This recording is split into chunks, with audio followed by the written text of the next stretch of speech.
My golden child sister held a party with underage drinking and tried to frame me of providing them alcohol, so I ruined her life and got her record marked with felony. My sister was 18, and was my mom's golden child. My dad thankfully has a good head on his shoulders, and always called my sister out on her poop. But my mom's interference always meant my sister got off easy anyway. This is what happened back then. My parents decided to take a vacation to ski in Aspen and let my sister watch the house for them. They told her no parties, but that was a rule she straight up ignored. A day after our parents left, my sister started sending out invites to a party, and she was promising free alcohol. I didn't see the post just yet, but my sister called me and asked me to go get alcohol for her party, because I was over 21 and could legally buy it. She also wanted me to pay for it and said she'd invite me to the party and introduce me to an easy girl in order to pay me back. I told her that I wasn't going to break the law to make her happy. She should never have told people her party would have alcohol. She screamed at me over the phone that I was ruining her life, and that she couldn't take back the invites now that they were all over her FB. I looked at her post and facepalmed. I told her that what she did was really stupid, and she and her friends were all underage, so it's illegal. She tried to say it'd only be illegal if I narked on them. I said I wouldn't narc, but I wasn't going to buy her booze either. She screamed at me some more, so I hung up the phone. Well, that night my sister had the party, and someone called the police for underage drinking. After being arrested and confronted by police later on,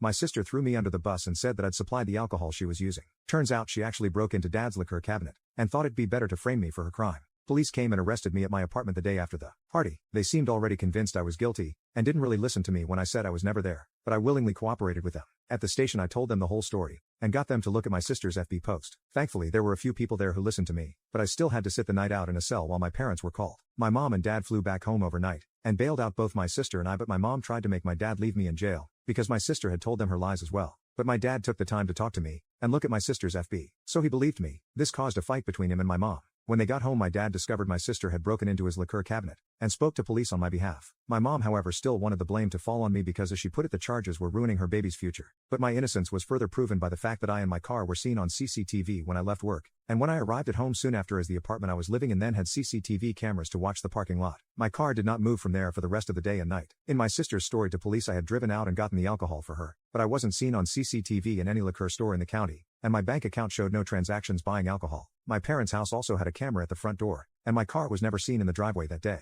After being confronted with those facts, my sister's story changed to saying I already had the alcohol and gave it to her at my apartment. But my sister's car had never showed up at my apartment either, and there was like 3 cheap beers in my apartment fridge and no hard alcohol. My sister finally had to give up on her lies, and my parents were severely disappointed in her. But my mom still tried to convince me to take the fall for my sister. She came to my apartment, and actually demanded that I tell police that it was all my fault. I said I wasn't going to ruin my future for my sister. She refused to leave and went from demanding to begging. She even got on her knees and tried to convince me that she and my dad would make everything okay in the long run if I just took the blame now. I said I'd rather live my life poor than have that felony on my record. She threw a huge fit and started throwing things because I refused to do as she wanted. I threatened to call police and she left my apartment cussing me out like a mad woman. I've never heard so many F-bombs out of her before or since, but she kept them up all the way to her car, and followed it up with saying she should have boarded me before driving off.